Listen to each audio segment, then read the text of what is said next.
Hello and welcome. My name's Jose, aka Isano. I'm here today with Schirm. Hello. Salim is out, but we got a lot to talk about today. So Sherm, I know you haven't seen the MonsterVerse Godzilla stuff, but Mhm. did you hear about the deaf actress who was in those movies? She recently passed away at 18 in a car crash. I did not. Yeah, her name was Kaylee Hottle, Hottle. She died Tuesday morning in a car accident. She was only 18. She was in a car with two other people. The two other people walked away with minor injuries, but she did unfortunately lose her life. This happened in Atlanta. She was a really good part of those two Godzilla Kong movies. She shows up in Godzilla versus Kong, and then she returned in Godzilla X Kong New Empire. So, Right. and I don't know if she'll be in this new one, the upcoming one that's rumored to have Space Godzilla. So we'll see. But Mhm. yeah, it's, that's tragic. She was only 18. She was an up and coming actress, and she was a deaf actress. Those are pretty rare in Hollywood. RIP to her. All right, I wanted to get that out of the way because it's kind of sad. All right, so let's move on here. Oh yeah, I didn't know this. Did you know it's 20 Digimon Tamers 25th anniversary? Nope. Yeah, they did a little photo here. I put it in the crunch. I put it in the Google Doc. They did a like 25th anniversary visual like poster thing. Mhm. They should go back to this. Don't you think? Like give us something with this. That'd be cool. Just kind of like a year later, 1 year later type of thing, or 2 years later. Would you watch it? I mean, if they made a continuation of Tamers, I would watch it, but I don't know. I kind of want to watch the newer Digimon stuff, but I don't know. It's not popular enough for me to pay attention to it when it comes out, so Oh, did you finish Digimon? Was it Beat Break? I never started Beat Break. Oh, I thought you guys did. That's my bad. But yeah, I think I've said this before. I think even on this podcast, I watched Digimon and Digimon Adventure 2, Tamers, and even up to Frontier. That one was actually kind of dumb. But yeah, I really enjoyed Tamers. So 25th anniversary. I hope this comes back. And I wish we could get the like original, because I was actually watching this in Japanese a while back, and because this aired on Disney technically, they like cut out a lot of the blood and violence, so it was pretty watered down. So yeah, that's cool. Digimon Tamers 25 years strong. Yeah, I'm not even gonna touch this one. Okay, let me ask you this. Are you a Robocop fan? Never seen it. Really? Yep. Dang. You don't have you I think this is probably the third or fourth franchise. You didn't watch the Alien stuff until we watched them together. And you said you haven't watched Terminator, right? You only Correct. watched the bad Terminator stuff? Correct. Damn. And you haven't seen RoboCop. Okay. No. What about Predator? I saw Predators and thought it was bad and dumb. Oh, so you've only watched the bad stuff of the good franchises. That sucks. Wait, Okay. you've said before on multiple occasions that you liked Predators. Oh, wait. Predators is the one where they're on the planet, right? With Correct. Lawrence Fishburne? Okay, that's a good one. I thought you meant The Predator. That's a bad one. The That was like first the one's a bad one? No, that one's also good. The second one is also good. Predators is good. I think that's the 2011 one. The one directed by Shane Black, the director of Iron Man 3. That movie sucks. You people will never understand why no one watches your fucking movies because of shit like this. You watched Predator, not The Predator, right? Because Predator is good, but The Predator is not good. But Predators is good, but God, just I want to fucking take a nap just listening to people talk about the fucking names of these fucking things. Like when We people don't go, we don't need to reinvent the wheel every fucking time. they should have just done Predator 3, 4, 5. Well, okay. That's not what I'm saying. Cause like the Fast and the Furious does it, and while I groan at them, at least they're memorable. I can go, oh yeah, I remember Fast Five. That one was okay. Too Fast, Too Furious, Well, Ejectocito. I've never seen that one. Dude, that's one of my favorite ones. Speaking of which, I don't know if I've ever seen the original Fast and Furious. I might have seen it once and don't remember much of it. Dude, I keep rewatching this movie. I don't know why this movie just like has its claws into me. I watch this movie like once a month now. Like fucking Tokyo Drift. Yeah, that movie's great. Yeah, that movie's awesome. Fast Four. I've watched it. I don't remember anything that fucking happens in it. There's drug running. I know that. I don't know. They all became like weird heist movies after like the third one. It's After the weird. fifth one, yeah. After they got the remember they got the crew together, like almost ocean style, but they didn't even do all that. Everyone just showed up at the warehouse. Man, now I want another good Oceans movie. Is George Clooney and Brad Pitt available for one more ride? Apparently they are doing Ocean's 14 currently, or they're working on it. God, I hope it's not like 12 or 8, the bad ones. Yeah, those were kind of mid. Those were pretty mid to bad. 8 was pretty boring because in the end it was like, oh, you just remember the Asian acrobat? Yeah, he like fucking stole everything for them. I was like, what the fuck? I was like, are Man, you serious? fucking 11 and 13 are like, I would put them in my top 20 movies of all time. Same. I think Ocean's 11 is top 10. He's somewhere in the top 10 for me personally. Fucking who plays Terry Benedict? I always forget the actor's name. He's so good in both those movies, both as the villain and as like part of the crew antagonizing Al Pacino in 13. God. His name was Andy Garcia. Yeah, Andy Garcia, that makes sense. What else did he do? I don't remember. Oh, another great fucking bad heist movie. You ever seen The Italian Job? Yes, yes, I have. Jason Statham's in that one. Jason Statham's in that one. Don Cheadle complains about a dog. Seth Green's in that movie. Yeah, yeah, Seth Green is in that one. Fucking Mark Wahlberg and is that Charlize, Charlize Theron? yes, Yeah. Charlize Okay. Theron. Fucking And Mark Wahlberg, dog shit actor, is in that movie. At least we have Charlize. fucking the old guy was in the beginning. He was the dad. I forget the old guy's name. Oh, I think that old guy. Well, I think the no, never mind. No, I was gonna make up some bullshit out of my ass. I won't even go there. Yeah, it looks like he will be returning in Ocean's 14. Oh, Ruben? No, Andy Garcia is Terry Benedict. Oh, good. I like Andy Garcia. He's a good actor. Well, he plays that role really well. I'm excited to see that character again. I don't know when and if I'll watch the Ocean's 14 movie, but I'll get to it. Yeah, one day. Okay, let's see here. What was my next thing here? Oh yeah, so Robocop. Robocop is gonna get a series at Amazon Prime. Did you watch that RoboCop remake they made like 10 years ago? I went to theaters to go watch that. Yeah. Did you like it when he said I'd buy that for $1? No, I hated it because it wasn't funny. Yeah, because like we're creatively bankrupt and everything's just a reference to the other thing that you remember. Here's the thing, man. Like the action was pretty decent, but like the story was kind of whatever. Dude, RoboCop 1 is still really good. I have to get some just like how I have to watch The Hunt for Red October, I have to get you to watch RoboCop like one day. I'm not even opposed to watching these movies, but like that movie Demolition Man, fucking That's a great movie.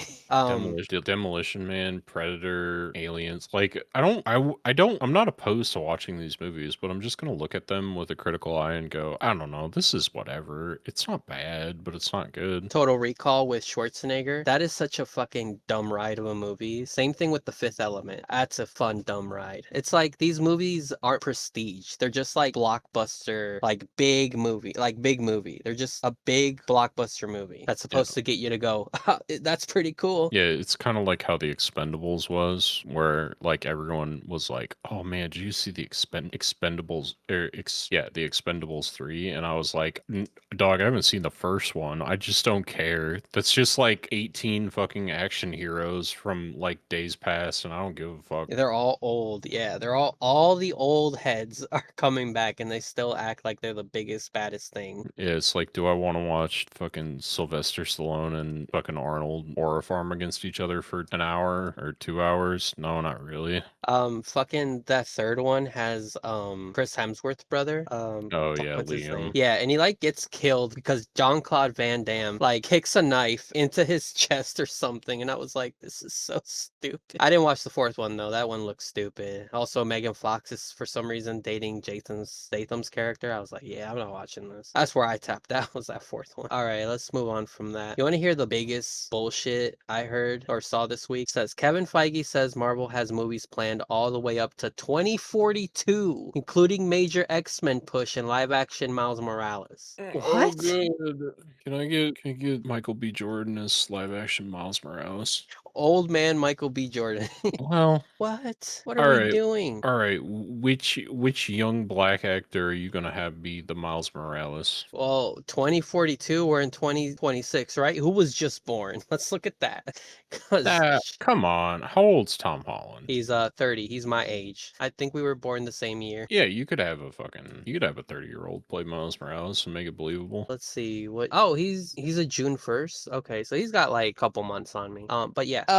Let's see. Young black actors. Who was that? Maybe one of the Black Stranger Things kid. I don't think those kids should ever get work again, so no. Well, the one Stranger Things, the redheaded girl is in this Spider-Man movie, so she obviously got locked her contract down before things What? went bad, huh? What? Brand New Day? Yeah. Oh yeah, she's the quote unquote confirmed Jean Grey or whatever. Yeah. Okay, so I have a quote here. It says, "We want to do two things," Kevin Feige began. First, to bring some storylines to a close, those that started long before Iron Man, including original X-Men characters. Second, to simultaneously set the stage for the future. Like, you don't have to technically end these storylines. Like, why are you even bothering with those original Fox X-Men characters? Like, yeah, they're showing up. That's cool, but like, you don't have to quote unquote close their storyline. That's not important. Don't waste time on that. God, I can't wait for us to kill off Professor X a third time. I'm gonna be so hyped. I'm gonna consume this Disney slop right in my fucking mouth and just go, "Oh, thank you, Disney. Thank you for doing the same thing again." Do you remember the first two times? Weren't you so emotional then? Well, imagine the third time.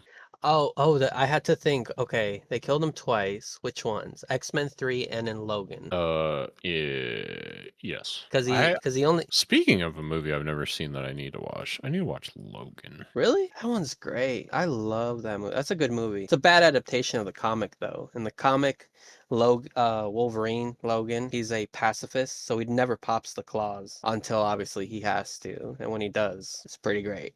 But yeah, dude, if there's any comic I ever have you read, it's gonna be Old Man Logan and Watchmen. Watchmen is too kind of thinky though, so Old Man Logan is probably the best one to read because it's just a road trip movie with a blind Hawkeye and Wolverine, and This is even though where he's blind. this is where you meet X-23, right? In Logan. Yeah, in Logan. But in the comic, it's really cool. Like Red Skull is wearing the Captain America like costume because he's that petty. Hulk inbred with She-Hulk, so there's a bunch of Hulks running around, Mhm. like inbred redneck Hulks. Hawkeye's blind, and even though he's blind, he's still a sharp. He's still as sharp as ever. Mhm. He has a daughter, and she's technically a Spider Girl. It's a pretty out there comic. But yeah, the Logan movie though, it's a lot of limbs lost. It's a pretty good movie. It's really good. So yeah, I can't wait to watch Professor X get Professor X for a third time. You're right. That's gonna be great. God, Cause I love Patrick Stewart dying as Professor X. I hope Disney gives it to me again in like 10 years. We can hit this emotional beat one more time, surely. no, they're just gonna AI him in 30 years and be like, remember Patrick Stewart as Professor X? Here he is again, and there he goes. He's died again Yep. in 2042. You think there's any chance, like, if we do get Jean Grey in the Brand New Day, like, do you think there's any chance Patrick Stewart's part of that for Professor X? I mean, if that's where they're gonna go with it, sure, I'd love for Patrick Stewart to come back. But I was thinking, I was like, so are we just gonna ignore like Michael Fassbender and James McAvoy's Well, like character? they're too young. You can't have like the younger versions of like Charles and Magneto. I mean, you could, but then that throws the entire timeline into question because it's like, okay, well, when does this actually take place? Because it's like they're not old man fucking Charles Xavier and Magneto. They're fucking younger versions of it. So like, when does this fucking take place? Dude, if you watch that Mr. Sunday Movies X-Men timeline video, you're gonna realize really quickly Fox did not have continuity in mind and they did whatever, contradicted themselves almost every other movie, and just went, whatever. Who cares? These people will come watch this movie anyways. Well, sure, but at the same time, like it's like 30-year-old Charles and Magneto Naruto in fucking like the 70s. So it's like, but if we're gonna continue those characters, it wouldn't make sense for them to like exist and be like 40 or 50 in the current timeline. You know what I mean? That's true. But here, let me give you an idea, right? So in first class, they're supposed to be like in their 30s, right? Yeah. And in Days of Future Past, it's 10 years later, so they're in their 40s. Yeah. In the Apocalypse one, that's another 10 years, so they're technically supposed to be in their 50s. And then we had Dark Phoenix, which I think only takes place like 5 years after. So 55-ish, right? And Mhm. then supposedly that first X-Men movie, they're in their 60s. So Right. it's like Michael Fassbender immediately became old and wrinkly as Ian McKellen, and I guess you could, James McAvoy could look like Patrick Stewart. I mean, they're both bald enough. But it doesn't make sense. But okay, back to the topic at hand. Are you excited for consume content, collab until you're happy? No. Yeah, me neither. Oh, and they're like trying to retool all of the Disney Plus series. No, stop. Honestly, like we'll get to Doomsday trailer here and we'll in a minute. But yeah, I'm not excited for Marvel right now. Like I'm kind of done with Marvel. I just want DC to come out with good movies. Like I keep seeing Marvel release stuff and I'm just like, I just want a good DC movie, man. Just want a good Well, one. so what did you think of Supergirl? I haven't watched it yet. Oh, the biggest proponent of Supergirl and Jason Momoa is fucking whatever his name Lobo. was. Yeah, you didn't go see the Supergirl movie? I tried a couple times and I've just been so busy. I tried. Yeah, it's either that or maybe you weren't that excited for Supergirl. I don't I know. I was. I told you, me and Mihara were supposed to go see it, and her and her fucking sister decided to make up that week, and then she like changed the movie on me. She's like, let's go watch Obsession. I'm like, well, I want to watch Supergirl. She's like, come on, stop being a dickhead. So I'm like, all right, fine, but we're gonna go Sunday to watch Supergirl. She got too tired to go do that, and then I'm like, ugh, all right, fine. And then like I don't know. Sounds like you never wanted to see this is why Supergirl failed because even you wouldn't go. And then every time I try to go, Mihara's like, make sure you take all of the what was it? Make sure you take all of the siding off the wall. Make sure you do all of this when you get home. Make sure you rip out the ceiling in the basement. Hey, the lawnmower died. Go get a new lawnmower and mow the lawn. Hey, the bushes have gotten too big. Make sure you trim those. And I'm like, oh.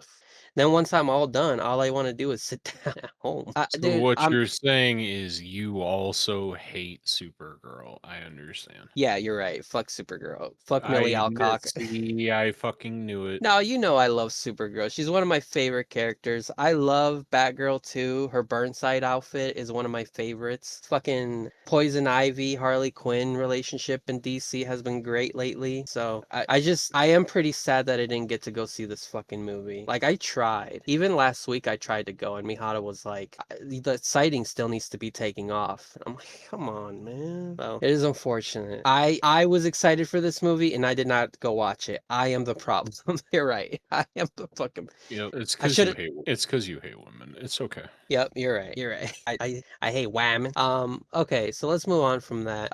Have you seen this Ghost in the Shell that people are arguing about? That Science Sarus's Ghost in the Shell? Like they keep dogging on it. Like, come on, man. It is not Madhouse. They are not Madhouse. I thought about it because a writer talked to me and he was telling me how he watched like the first episode and he wasn't feeling it. And I was like, yeah. Now that I think about it, like a retelling of Ghost in the Shell, but in a 12 episode format would kind of just be annoying and boring to me. Like, I think that movie's great because, like, you're locked in there for like an hour and 45 or whatever it is. And it's like progressing and it's like keeping your attention. But like 12 episodes would probably just be like, wow. The major and the other guy talked for like 20 minutes. That was the entire episode. This is kind of boring. It's more than that though. Like this is one of the few things along with Akira back in the day that propelled like the cyberpunk genre to what it is today. What was it? Production IG just took, what few chapters were available at the time, rewrote them to fit their narrative and released that movie. Even the original writer has claimed like, yeah, that movie's great, but like it does not convey my original writings. So that's what this new show is. But even some of the people who read the manga are like, this moves at a fucking clip. Like, I had to slow it down and I might not keep up with it just because apparently it goes by so fast. What, But they the said anime adaptation? the animation apparently moves at a clip. Like it just goes.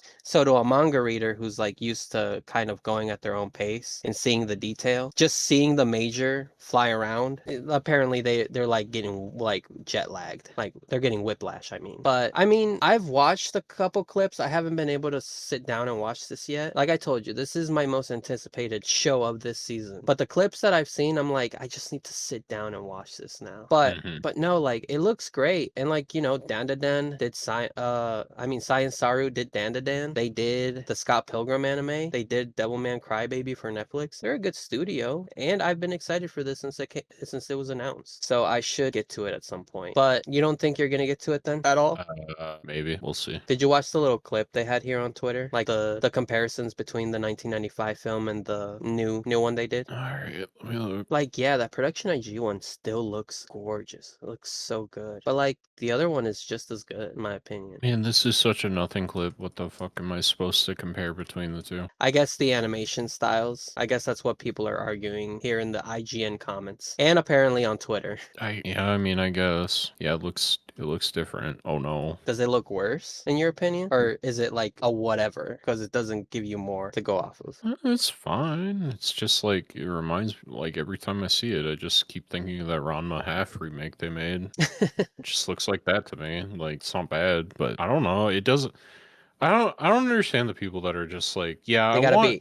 I want anime to look how it used to look. It's like, We moved on. no, sweetie. We're way past this argument. Like, okay, you won't get series you want then, I guess. Like, oh, I'm sorry. You just don't get fucking Solo Leveling because there was like 6 studios and none of them wanted to pick it up. I'm sorry, sweetie. Like, I fucking hate these people. It's just like, why do you even talk when you bring up the dumbest points ever? It's like, oh, it doesn't look like how it used to back in the day. Well, of course it doesn't.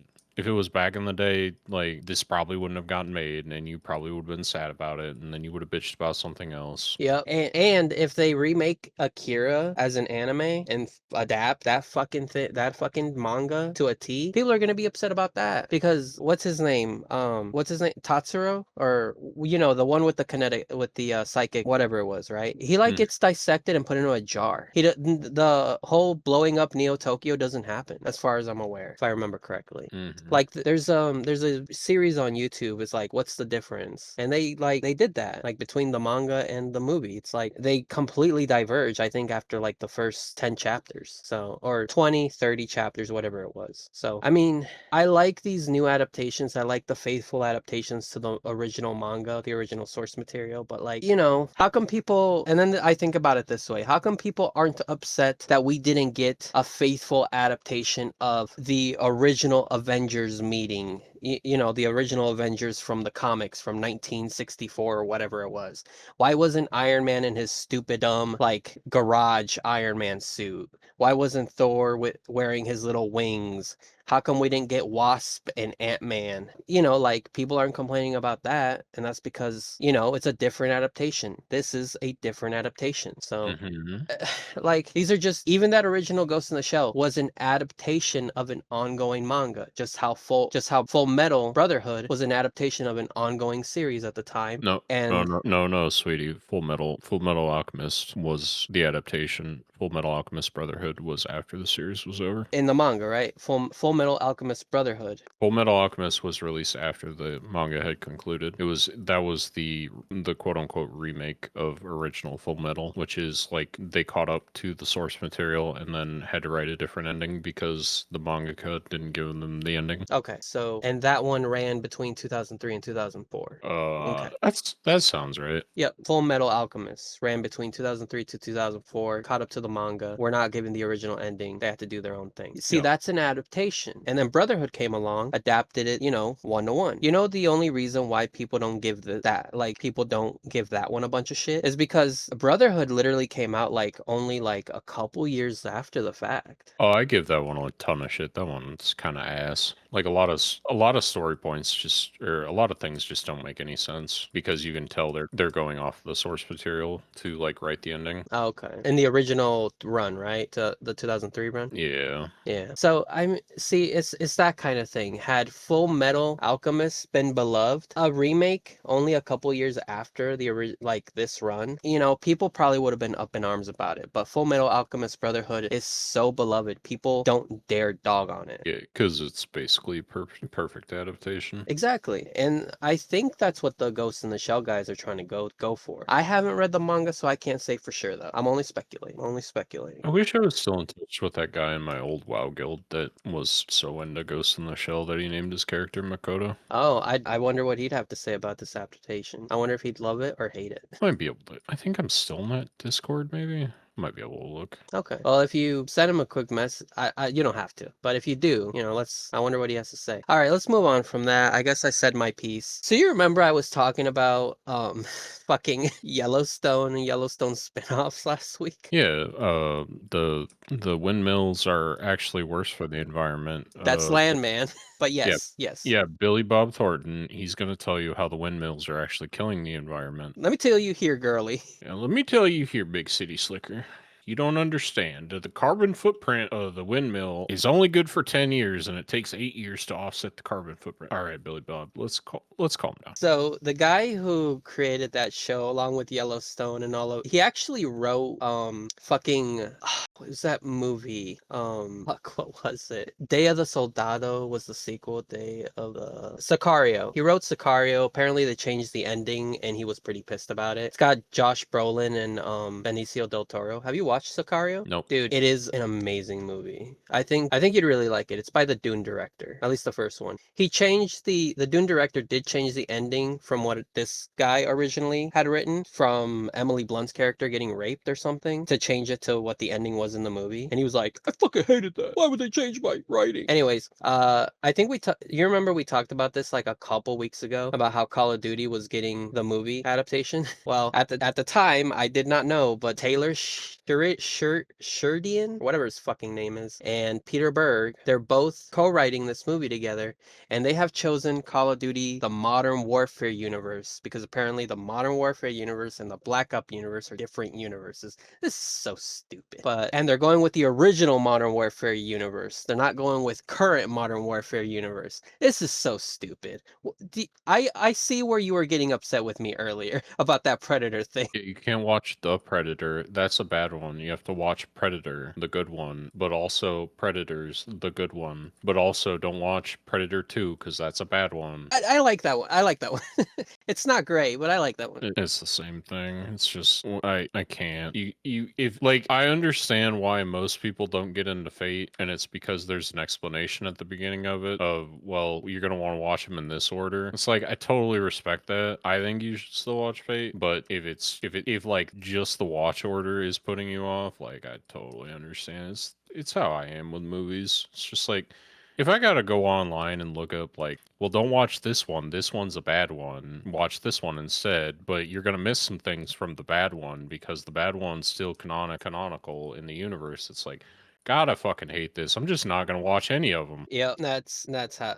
Okay, I understand you now. It's just like okay, I just won't consume your content because apparently you couldn't keep it good enough to where they're all relevant. All right, I understand. Okay, so this Berg and Taylor are apparently that original Modern Warfare run, Call of Duty 4, Modern Warfare 2 and 3. That's what they're going to be adapting apparently into a trilogy. Did you play those ones by any chance? I did. I thought the story was a decent 7 to 6 at times out of 10 for a story. I mean, it's Call of Duty, so you're not going to get anything groundbreaking. But for what it was, I thought they were good stories at the time. I mean, yeah, they're decent, I guess. Dude, it did. I didn't know. I hadn't watched the Call of Duty cutscenes or anything. I didn't know anything about the Call of Duty stories at the time. So when Makarov killed, no, not Makarov. When was it whoever killed Ghost? I was like, yo, he was the one leading me in the missions and stuff. He killed ghosts and now he's killing me? What? Mhm. And then I remember what was it, Pierce's iconic line? Switching to your alternative is faster than reloading. Yep. That's iconic. Yeah, so what do you think about them adapting Call of Duty Modern Warfare original, not new one? I don't care. Like, who cares?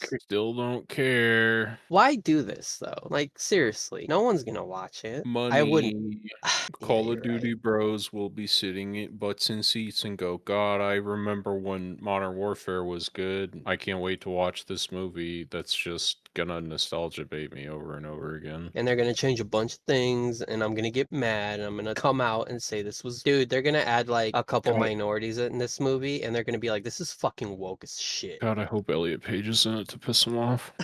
That would be amazing, but I doubt it. Man, Oh fuck. you'll have to let me know if you go see the Odyssey this weekend, because Elliot Page is such a nothing burger in that movie. Like, I don't know why people were like, I know why people were upset, but it was like the dumbest thing to get upset about. You know what they should be upset then retroactively about? They should be upset about fucking Elliot Page being in fucking Inception then. It's like, oh, Oh yeah, you don't like fucking Elliot Page, well then you don't like Inception. They'll probably hit you with the, well, it was different. Whatever. yeah. Shut the fuck. That's when they were a girl. Duh. I liked it then, but not now. Stupid. Yeah, who cares? Call of Duty movie. I have such a morbid curiosity for things like that. I might watch that. Maybe not in theaters, but at some point. And then I'll tell you about it, and you're gonna be like, "Yep, that sounds about what I expected." Glad I didn't go see that in the theater. All right, so let's do a couple of quick ones here.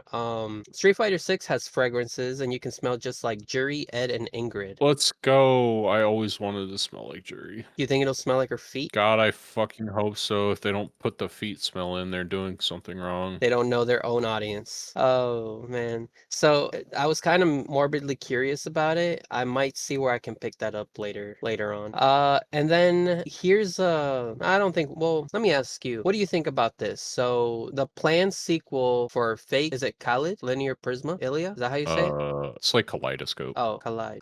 Okay, so Collide Linear Prism. Fate Collide is getting a final. What do they call this? The latest film in the Fate venue. I this unlocked a core memory. It was the last movie was a cliffhanger. So the Fate movies have a great tendency of just making cliffhanger bait a lot, where you're just like you build up to like this pivotal thing, and then they're like, "All right, find out what happens in the next one. You'll see it in 6 years," and it's like, "Oh fuck, okay." So I remember I was living with Tristan, and I don't remember how, but I had to like pay for a subscription service that I didn't want in order to watch it because it was like exclusive to that service. Was it High Dive? It might have been High Dive, I don't remember. Oh, okay. I think I gave you mine for a while. Yeah, that might have been what I used it for. I can't entirely remember. I just remember watching that movie and being like, yeah, this is good. This is enjoyable. And then it was just like biggest cliffhanger at the end. And I was like, oh, cool. I guess I'll wait for the next one. So, what do you think? I think it says that the last. So, when was the last one released? 2022, 2023. So, about 5 years. Yeah, If that this is sounds right. so, if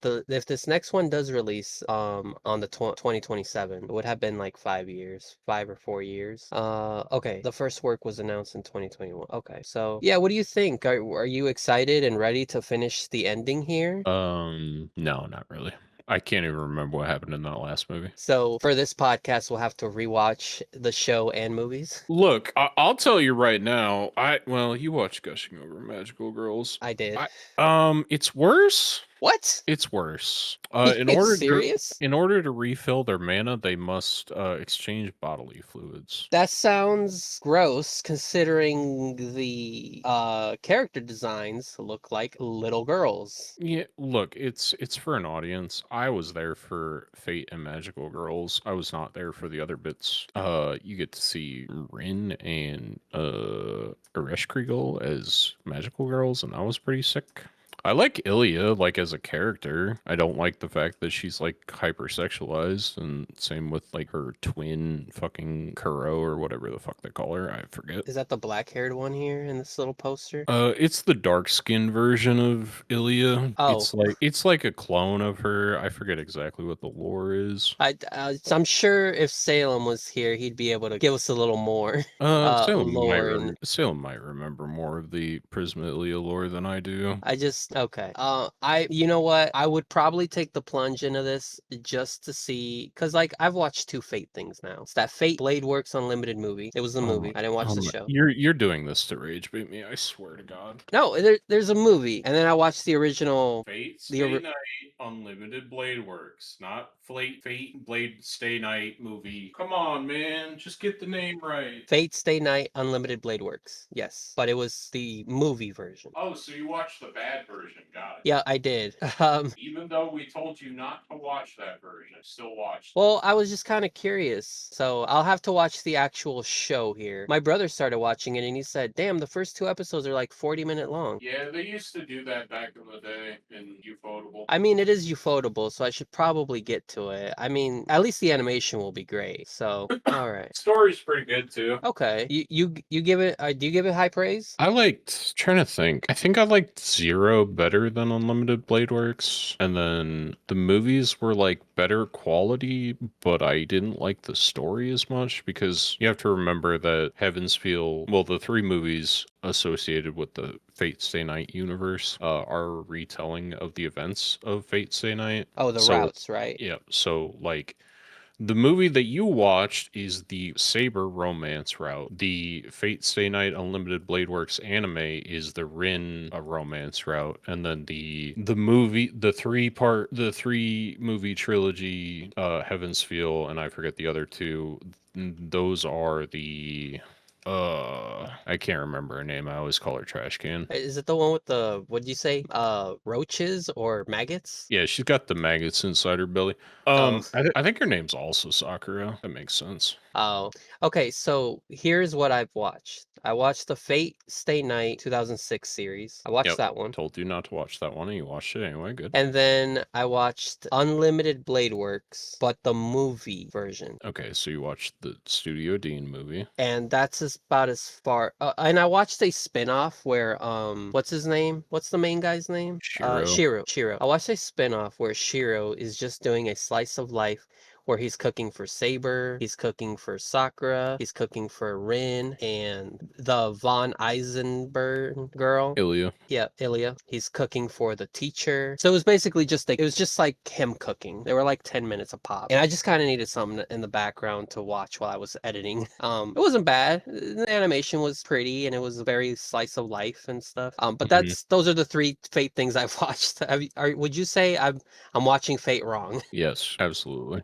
Okay. I have to make it a point to watch Unlimited Blade Works at the minimum because that look like from the clips I've seen, it looks fantastic. And again, ufotable, can't miss. So I need to get to that. But yeah, would you be willing to rewatch? I guess what is it, Prisma Ilya, just to catch up on this movie, or maybe if Salem and me were in a group chat with you. I mean, we could rewatch the movies because I think there's two of them. Yeah, there's the two movies. That would get you pretty much where you need to go. Okay. Well, yeah, let's try to do that then at a later point. All right, where am I? We talked about Jury, Smell, Prisma, Ilya. Oh yeah, apparently, are you an Incredibles fan? The Incredibles? Talking like the DreamWorks thing? The Pixar one, yeah. I mean, that first movie was good. The second one was kind of whatever. Yeah, same. They have confirmed Incredibles 3 and Brad Bird. I think we talked about his upcoming movie a while back when you got upset with me when I was like, "Who is watching Netflix? Nobody."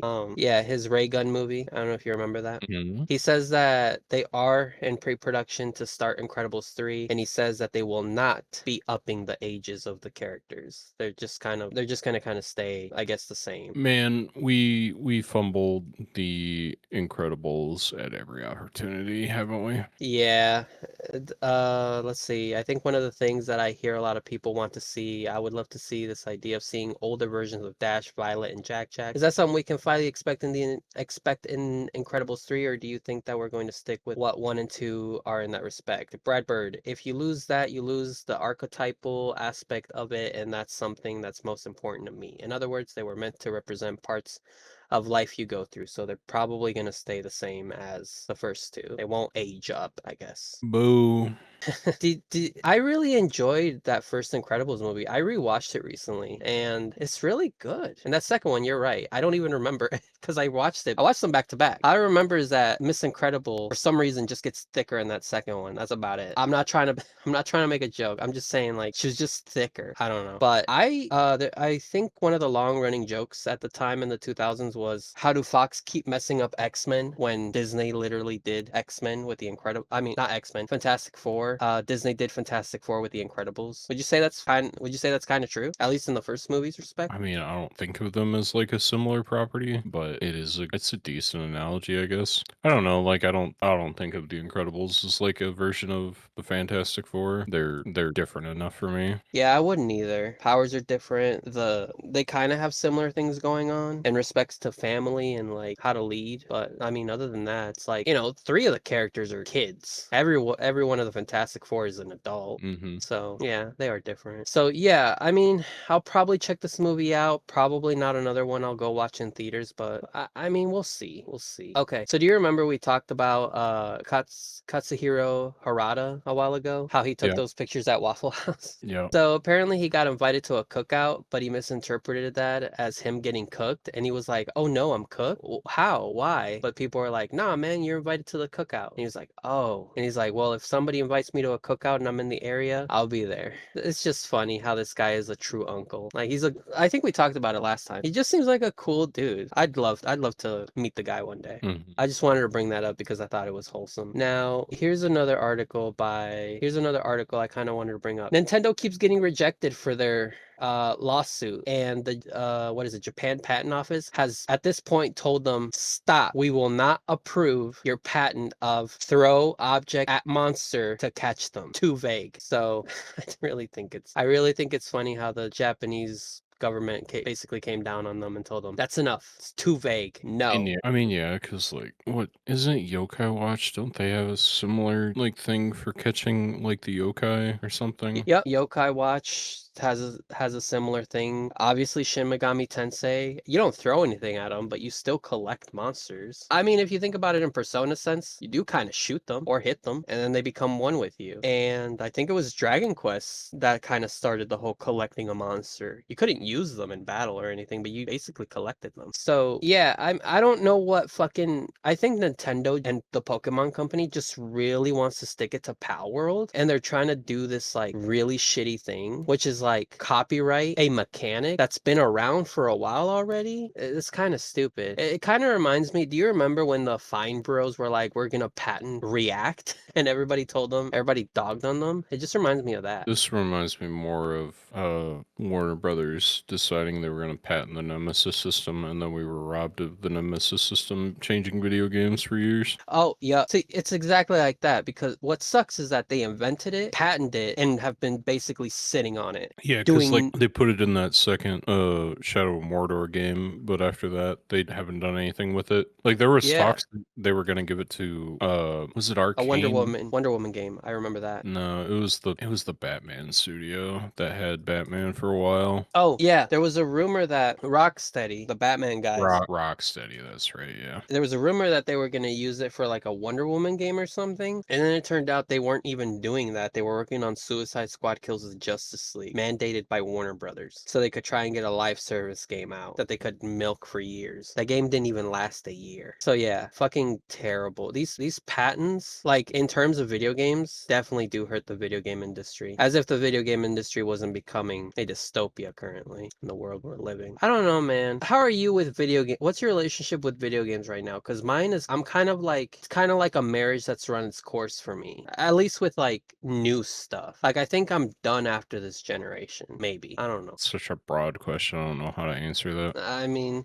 like you don't get excited anymore, do you? Like when I see something come, like even that Wolverine game or that God of War Laufey, I'm just like, ooh, those look good. I'm not gonna buy them day one. I've been the proponent of this for years. You're the one that's like, oh yeah, GTA 6, I'm gonna buy that day one. No, I ain't buying that day one. I'll buy it one day, Look, but not day one. you can go back in the podcast. I guarantee you there's a clip of you saying GTA 6, I'm gonna buy that day one. Maybe I said it, but after these last few weeks with how Sony and Nintendo Act, and just the gaming world in general has been like just in these past few weeks, I've literally done a 180 and I'm like, man, maybe I don't want this. And GTA 6, like I enjoy GTA San Andreas 3 and Vice City. Like those were like I played those. Those were good. Those were fine. But like that's my era of GTA. Like I didn't even play 4 and I've only ever played GTA 5 for like a few hours. I've never even finished the story. So it's like GTA 6. I mean, it looks graphically great, but like yeah, I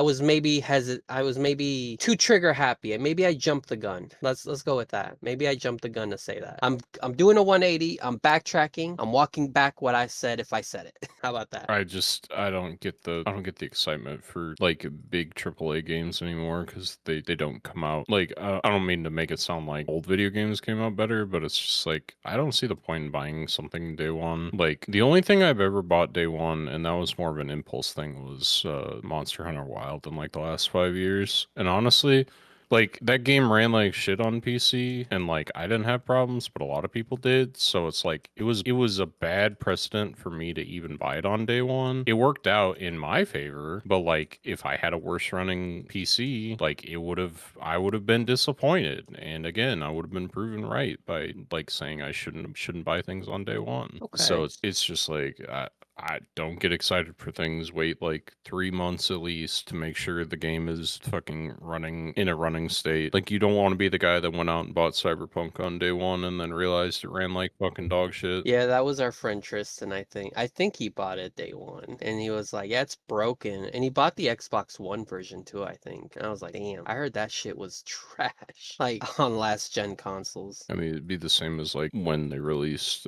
Breath of the Wild on the Wii U. It's like, Did they? oh yeah, Oh, I didn't know that. Oh yeah. God. Oh God. Because I think the Switch that was like Switch like software or like exclusives. Like they put it out on the Switch as like the primary seller for the Switch, and then it also came out on the Wii U because they didn't want the Wii U people to feel bad that they still had a Wii U and not a Switch. Oh, well, I'll say this. I was working at a gas station at the time. It was the one on Logan. You know which one I'm talking about? The Hy-Vee. And this dude literally bought a Switch day one because he like always came in with his 3DS. But when Breath of the Wild came out, he was like, "Hey man, look what I got." And I was like, "Oh, that's cool." And he just spent like the next few weeks just playing it while we were on the clock. Mm-hmm. But I didn't get mine till like 3 years later. Like because he was like, well, it kind of runs like ass. And I was like, how does this? I was like, well, it's a huge open world, right? How are they fitting all that into this thing? Hey, whatever. I mean, people had fun. People liked it. Didn't it win Game of the Year at some point? So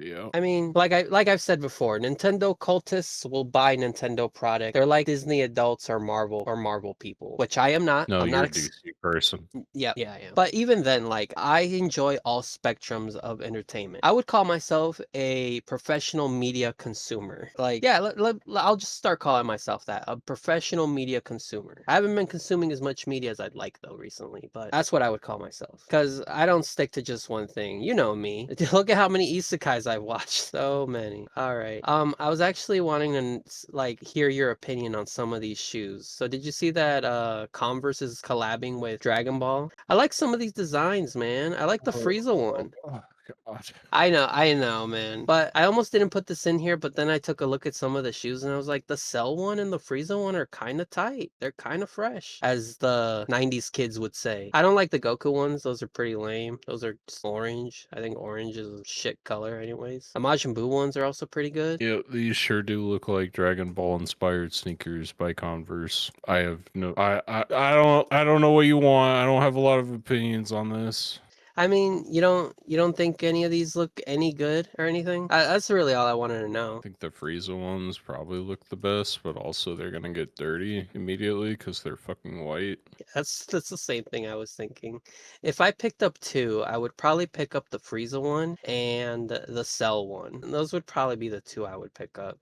I ain't getting Goku, I ain't getting Vegeta. Maybe the one with the palm trees, in that same row. But those would be the three I would get. A toss up. But yeah, that was literally the first thought I thought of when I saw the Frieza one. I was like, oh, they'll get dirty. Like my Sailor Moon Vans got pretty dirty because they were like manga inspired. So they were black and white, and yeah, they got pretty dirty. I'm kind of sad about it. Did you see this one by any chance? The Clayface trailer? No. It looks like a decent horror movie. What dialogue? I know you. You're famous. What do you think about this? It looks like a good horror movie, like a good monster flick. What's the next trailer you have? You don't care for it? Hold on. God. Oh, it was Avengers. I didn't put the Spider one in here, the Spider-Man one. I don't know. Like, I kind of. Like, does it at least get you a little bit curious? I wish it wasn't. I wish it was like an original horror movie and not related to a character in DC because I don't know. Do you think they can stop themselves from the self-masturbatory like, oh, let's look at this. Is that a plant from fucking Poison Ivy. is that a poison ivy plant? Is that a Joker playing card? Oh, do you like the tie-in consumer? Like, I'm just so over this shit. Like, this would be so cool as like an independent horror movie. But like, I'm just thinking like, can they stop themselves? Is like this just gonna be a Clayface movie and that's it? Or is this gonna be like a Clayface movie that we have to tie in to the greater universe? I hope it is just a Clayface movie and Batman doesn't show up. Like, Oh God, can you imagine? What if we have Robert Pattinson show up as the Batman and he beats up Clayface because he's impersonating people? I hope not. That would be terrible. Oh, could you imagine? I mean, you're right. I hope they don't do that. I hope they don't have like this plant is kind of poisonous. Here's a playing card. What was that gas? It's making me nightmarish. Like, yeah, I hope they don't do that.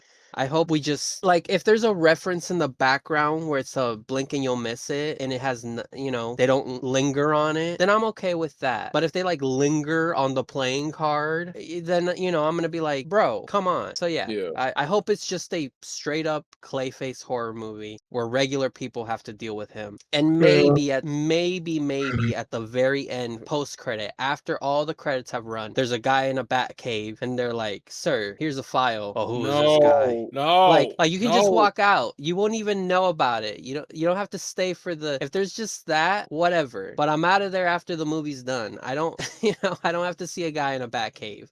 But if they put it in, whatever. I'm not there for that. I'm there for Clayface horror movie. Would you like instantly hate it if you found out that that was at the very like end after everything? I mean, I wouldn't hate it, but like it's such a cool concept for this character. But we don't have to. Not everything has to be a tie-in to fucking a greater universe. I hope they don't do that. Me too. Just keep it a little grounded, center it on Clayface, make it a horror movie, and we're golden. We're good. By the way, if you like that the Clayface stuff in this, you're really gonna like that scene with Cersei in the Odyssey. Oh, okay. Cause Yeah, okay, so you know in Jorge's version how them eating the food turns them into pigs. yeah. Well, Cersei in Greek mythology is like she can like shape people. So like while they're eating, she is physically like reshaping them, like adjusting their faces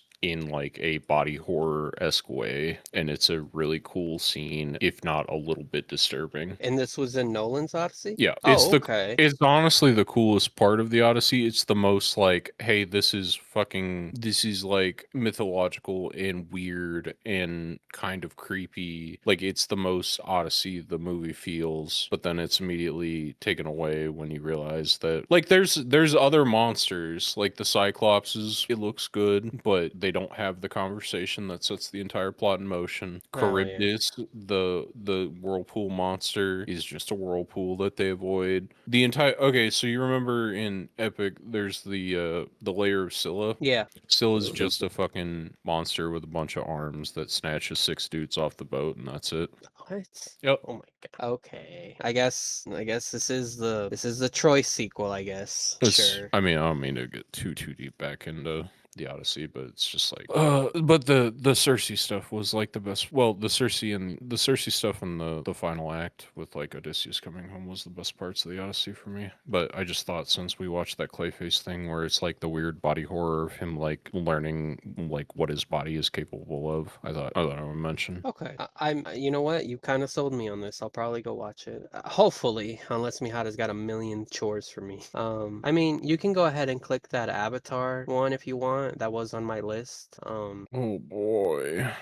Is this Avatar from the Avatar The Last Airbender universe? Yes, it is. What do you think of this art style? Man, just give me like fucking. Let me watch the trailer. So I'm assuming the child is the Avatar. I think so. I think that's implied. And if we go by the reincarnation way of things, I think it is the Earthbender one that's next. So this would be No. post Korra then. Yes, yes. Uh, it just looks like Pokemon, like newer Pokemon. You know what? That was what was bothering me. You're right. Because It like you does. like this shot right here just looks like, yeah, this is a Pokemon trainer from the Pokemon anime. That was bothering me this whole time. I was like, I don't mind that they changed the art style, but this looks like something I've seen before, but I just can't put my finger on it. You're right. Now that you said that, you're definitely right. But I mean, I'm definitely interested. I don't know. This is a weird like blend of technology, but like ancient technology that I don't appreciate. This kind of is giving me like Naruto vibes in the bad way. Oh, kind of like how they had radios and TVs, even though they're just. Yeah, did you see the Earth motorcycles in the trailer? I I don't like did. that. Like his little hoverboard is powered by wind or whatever. Okay, so apparently there are more airbenders again. I guess I don't know. Dang, Aang really went to go repopulate the earth, huh? I But wonder. yeah, I don't. I guess we'll have to see. I mean, people can't hate it more than they hated Korra, so. That's true. I was impartial to Korra. I liked it enough, but I definitely wouldn't say it even touched, original Avatar. Like original Avatar is just so special in my heart. It's the thing with like an original property when they write it, they're just writing it because they believe in it or they have like a story to tell. When it's Avatar The Legend of Korra, it's like, well, we wrote it because we wanted to make more Avatar because people recognize this intellectual property and want more of it. Yeah. It's just like this. It's like, yeah, okay, so we know we need to have we know we probably should have a different avatar element this time because the other two were air and water. Other than that, just I don't know, write a story about that fits in the Avatar universe. I hope it's done well. I hope it's not just a like it was whatever, you don't have to see it kind of thing. I hope it is good. So that's my only hope there, I guess. I did watch that Coyote versus Acme trailer. I might watch that when it comes to streaming. Might as well as a big fuck you to Warner Brothers. It sure is. Yeah, that's more what we need. We need movies that are coming out that were supposedly killed by the studio. So that way I can go see them and give a big middle finger to fucking Warner Brothers. I mean, I like Wile E. Coyote enough, but like, I mean, I don't know if you want to watch the trailer. We don't have to, but like, John Cena's in it. That would be like another reason I'd go watch it. It's just for him alone. I suppose. Yeah, I think it's that final trailer one where he's holding up the sign that says, yeah, that one too. Have you watched like Who Framed Roger Rabbit and Looney Tunes Back in Action by any chance? Watch Who Framed Roger Rabbit. I like that movie. Oh my god, is that Will Forte? It Yep. sure is. I like him. He's a good actor. You can't hate John Cena. Oh, good, we're doing the Avengers Doomsday thing. That's so funny. God, Warner Brothers. This was a movie they thought was never gonna come out, by the way. I know. They like God. try to bury and kill it. I love big corporations thinking they're so inside humor when in fact they are the butt of the joke. Well, actually, Ketchup Entertainment acquired the rights from Warner Brothers to release the movie. Warner Brothers was outright going to kill it. So the Ketchup Entertainment guys are technically the saviors of the movie. I So, guess. had they not stepped in, this movie would never even come out. So, yeah, Warner Brothers was still trying to kill it. I mean, they didn't do this for the Batgirl movie that they canceled with Brendan Fraser and Michael Keaton. That movie's going to stay buried, apparently. Mm-hmm. So, yeah, I don't know. Like, what'd you think of that? I might watch it. I might not in theaters. It's just one of those that it's kind of like we'll see. But I like John Cena. I like I John Cena probably won't watch that. at all. No. I get you. All right. I think our next one was Avengers Doomsday. We've both watched this, right? Yeah. Let's go ahead and watch it, but commentate on it, cause what a yeah. I bet you the comments are all hyped too. Like, dude. Is Doom coming? Is it Doom? I really hope the incursions are just destroying universes. I hope we Victor Von Doom over here. Doctor Doom over here. I don't feel anything. Also, I have a thing. I gotta rewatch this one again. I don't. Disney's doing something with like the filtering on this that's pissing me off. Because like some of these shots look completely normal, and then some of these are just like they're so like colors being added and like filtered onto the like this looks That so like they're you can definitely tell when they're on when it's a green screen and when it's just they're in a room, like an actual room. like this has like a filter on it. This has Green a screen. filter on it. Yep, also green screen. It's just like I don't know why they're doing this to like make it more appealing, but it actually like makes it less appealing to me. Like all these shots just look like they have a really bad filter on it to like add I don't know. I can't explain what I have a problem with. I know exactly what you're talking about. So the problem, so what you're noticing is something that I noticed back in Civil War. You're starting to just see the green screen. It's green screen because you can tell that they're just behind. Like you can tell that a real person is standing in front of a computer generated image. Well, it's like not even Also, that. It's not even that because like I can explain it. I can explain it a little bit better. Like if you look at this shot of New York, it just looks like normal. Looks like well, aside from the Avengers Tower, which isn't real, but like this shot just looks fine. But then you go back to like this one, and there's just a weird like they washed out the colors. they definitely did that on purpose. They definitely muted Doom's colors even more than it was probably already on set. But it's just like some like this shot is the same way where it's like we're enhancing Gambit's staff and the Ten Rings, but everything else looks so fucking washed out. Like it's literally fucking Black Panther 2 where I was watching that movie and it was so goddamn dark all the time. Yeah, dude, I was watching that in a dark room and I still couldn't see. Dude, we watched it like during the day and there was like natural light, so I'm like, okay, well let me try and fucking like draw the shades, fucking turn the light off inside, fucking turned everything off that I could, and it was still so fucking dark I could barely tell what was going on. It's the same thing as like mixing nowadays. Like the sound mixing is so fucking like bad. And you know what it is that the quality has dropped a lot, especially since Disney fired a lot of their fucking like visual effects artists and stuff. Dude, I know this moment was supposed to get me hyped, but I was like, yeah, it's Steve. You don't even have to show me. Oh, you mean the moment where Steve picks up the hammer like happened the last time that I've already seen and I've already had this emotional reaction? No, that's okay. I've already done this once, Disney. So him getting the hammer is supposed to be confirmation that it's him. We already know that it's see it in a vision. Go see it in Infinity Vision. This definitely isn't a sticker we handed to these fucking movie theaters. This is it's so stupid. Like I felt nothing. There was no feeling in any of that. It's just like, okay, yeah, we're doing the same things we've been doing for the past fucking like 5 years or however long it's been since Endgame. It's like we tried Jonathan Majors. We had to fire him. Okay, well, we couldn't just recast him and tell the same story. No. We got to fucking tell a different story. We gotta pivot. Like, Hey, God. hey, let me ask you a question. What's a great way to like you could just fucking take any stock footage of John Majors that you had before you fired him and be like, "Okay, yeah, this is one of the versions of Kang." And then you have the recasted actor and it's just like, "Ha, that Kang was nothing compared to me."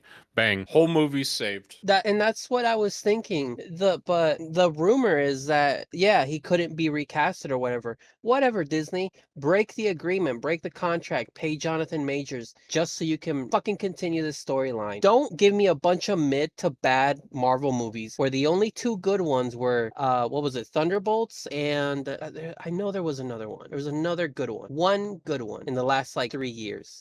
I gotta do a quick Google. Black Widow. No, that one No, was that one was okay. Not the and it was best a work, not the and best it work, not the worst. Yeah. Let's see here. There's gotta be a well, it was a good one, right? Deadpool and Wolverine.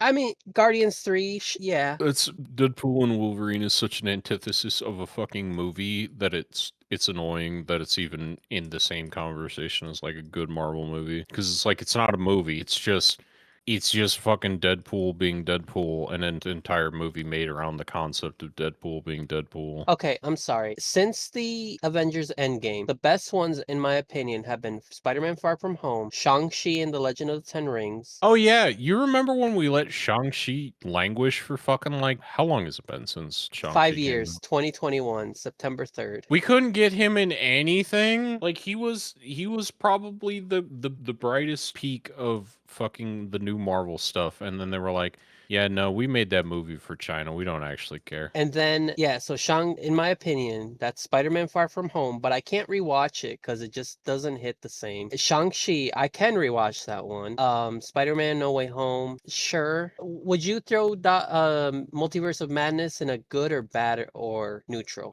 It's pretty mediocre. So just in the middle. Okay. Like, I like it more because I like Benedict Cumberbatch as Doctor Strange, but it's not a really good movie. Okay, we've shit on Black Panther 2 every now and then, but is it also in the same boat as Multiverse of Madness for you? Or would you Yeah, say it's worse or better? yeah, it's worse. I did not enjoy my time watching Black Panther 2. Okay. And Ant-Man and Black Panther 1 might be like, Peak. is it top 5 Marvel movies for me? I would say so until the very end when they have Yeah. that plastic toy battle. I'm gonna be honest. I kind of every time I just watch until like the confrontation, and I just kind of shut my brain off. I'm like, okay, that was the Yeah, movie. The me movie's over now. me too.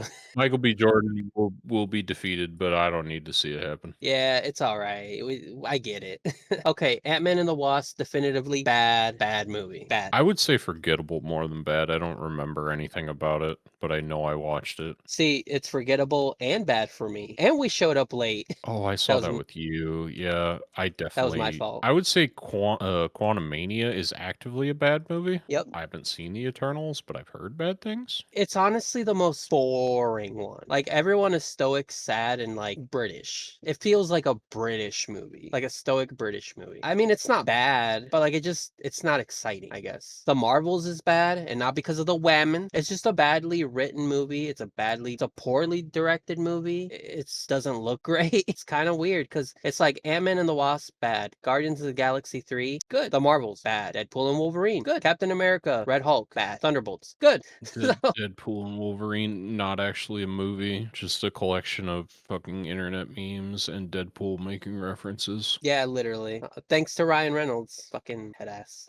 Look, I don't hate Ryan Reynolds, but I definitely don't like the man. But I just don't like that Disney has realized that Deadpool is a popular character, so now he must become one of the tent poles of Marvel. I hate that. just like Wolverine, Hugh Jackman and Wolverine. Well, Hugh Jackman's fine as the Wolverine. Like, I actively enjoy his portrayal of like that character, but like I don't know, you can't base a cinematic universe off the fact that Deadpool breaks the fourth wall all the time. It just doesn't work. Yeah, that's true.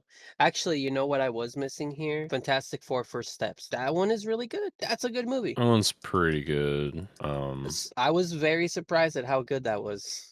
And Thunderbolts. I think Thunderbolts is probably top three for me, but it does kind of like pull you back if you like never seen a Marvel movie and you immediately go into the Thunderbolts, you're gonna be like, who's this? Who's that? Why is anything happening? What are they referencing?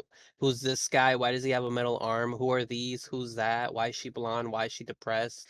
Okay, who is this character with the white stripe in it? Okay, that movie had a lot of plot holes. Oh, well, you got to watch like 20 or 40 movies before that.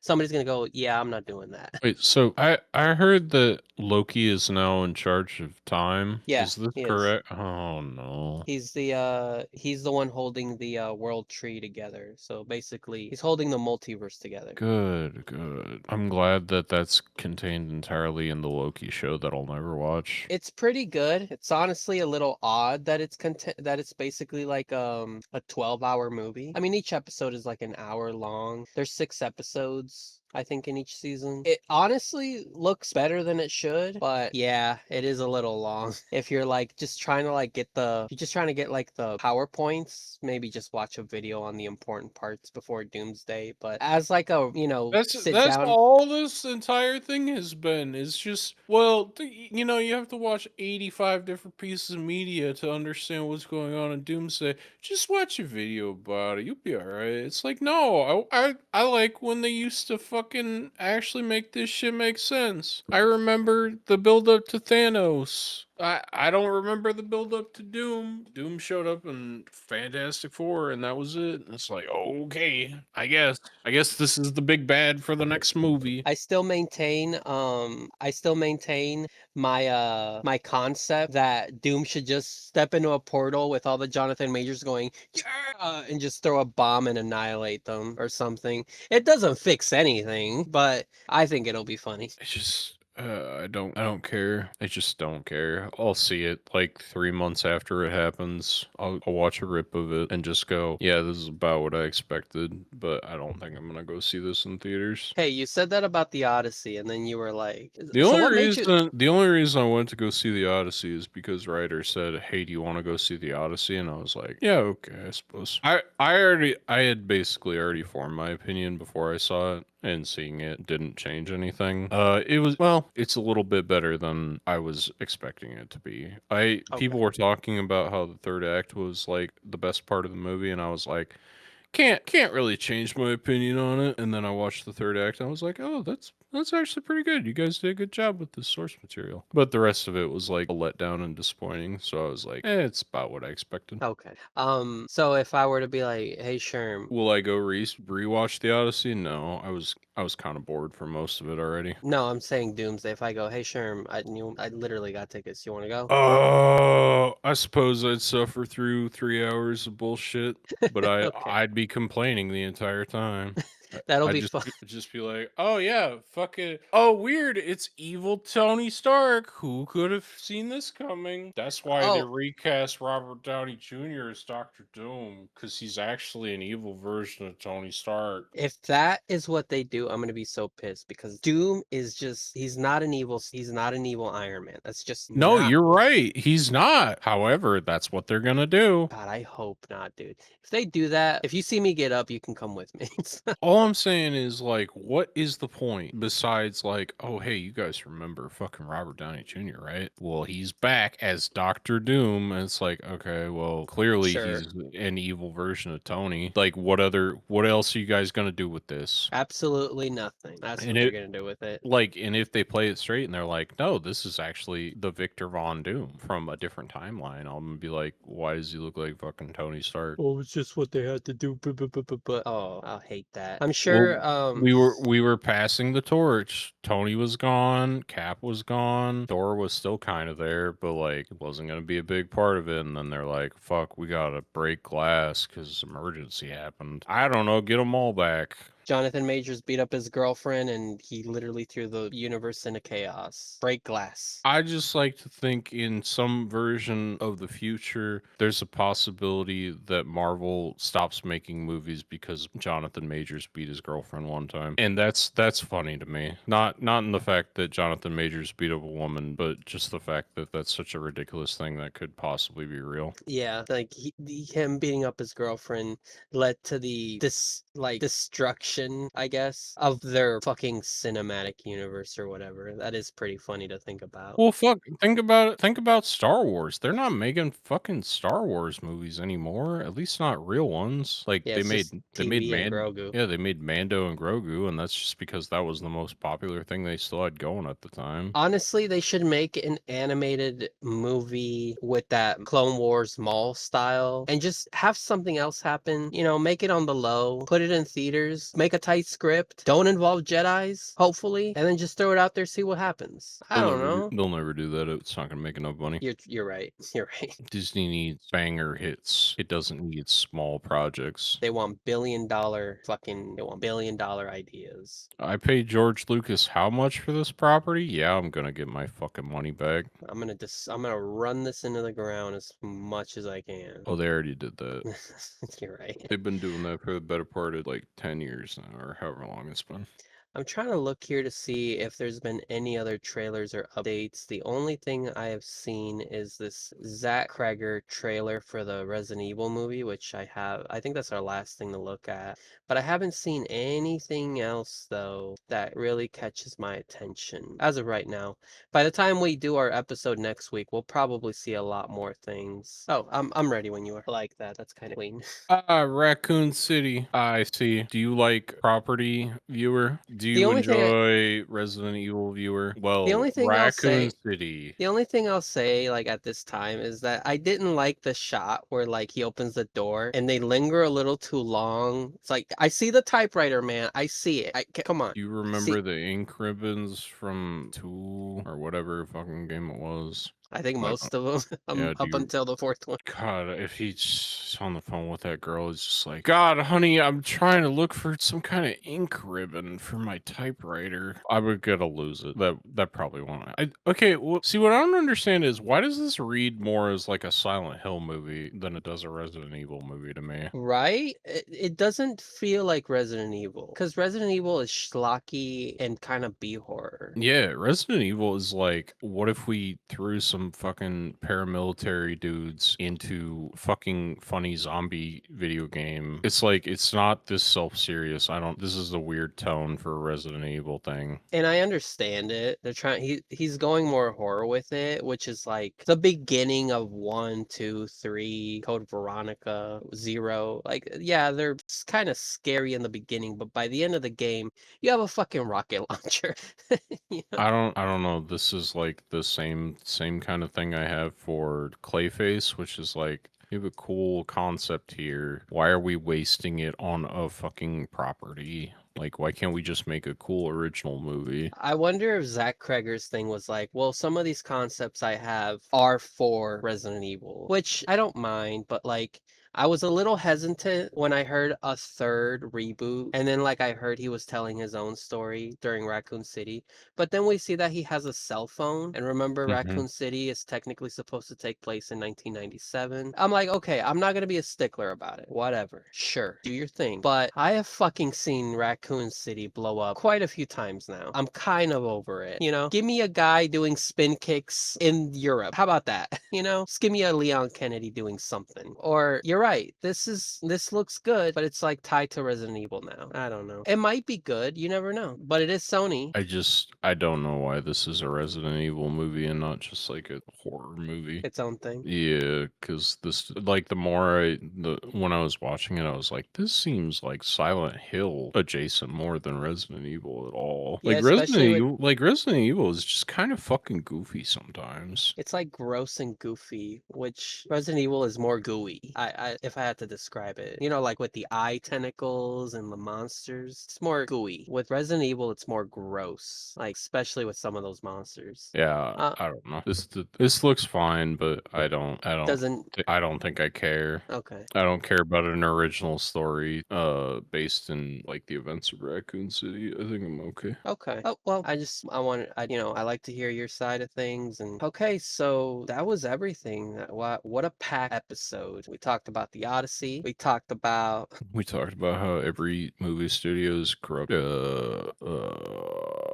Fuck, words escape me. Idea bankrupt, whatever that means. yes, whatever the saying is. More So creatively bankrupt. creatively bankrupt. Yep, that's the one. None That's of the them one. have any ideas anymore, and they're just remaking things or making a new thing of a thing you used to like. I've heard rumblings that they're trying to remake Scarface. I'm like, oh, do we need that? Oh. Do we need God, that? God, can you imagine when we recast Al Pacino, we're gonna have old Al Pacino in it, and he's gonna say fucking something about, I don't know, one of the lines he said from the original movie. And then God, he's gonna bring his current Al Pacino acting into it. He's gonna go, "Hooah!" You know, he's not a serious actor anymore. He's just like, I'm old. What do I gotta be serious about? I don't want to win an Oscar. I just want to get paid and have kids. You know, he had a God, kid recently. God, I hope Al Pacino. I hope we don't remake Scarface. I think that'd probably be one of the biggest flops of the modern century. That's true. I mean, they're remaking Rambo Rambo, or yeah, they're remaking Rambo with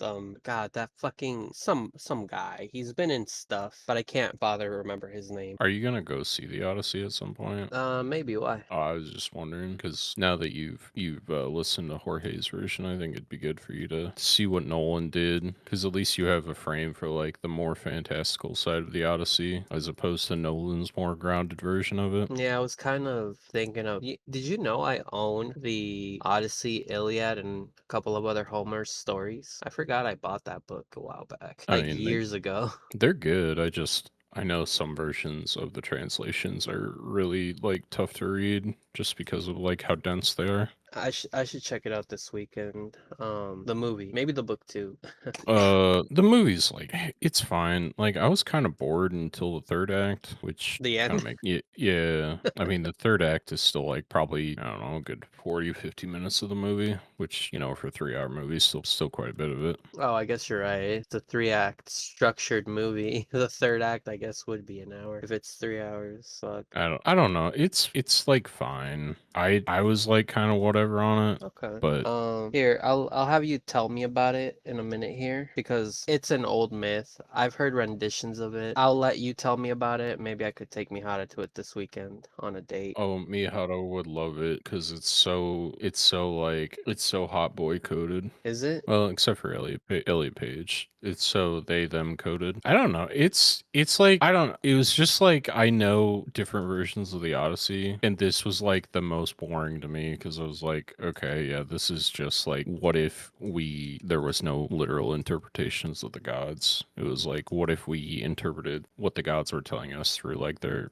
actions of their perceived actions. So like if there's a storm, oh, Poseidon did that. Is Poseidon mad at me? Probably because he made the storm happen, you see. Is Zeus mad at me? Because there's lightning. Did the Cyclops at least show up? Yeah, but the entire exchange between Odysseus and the Cyclops, where he says nobody hurt you, fucking doesn't happen. There's no dialogue between the two, which is important because that's why Poseidon is pissed at fucking Odysseus. Because when he runs out, he's like, I am Odysseus. Well, originally he did that to fool. There was like more Cyclopses, and he fooled them into thinking that nobody had hurt him.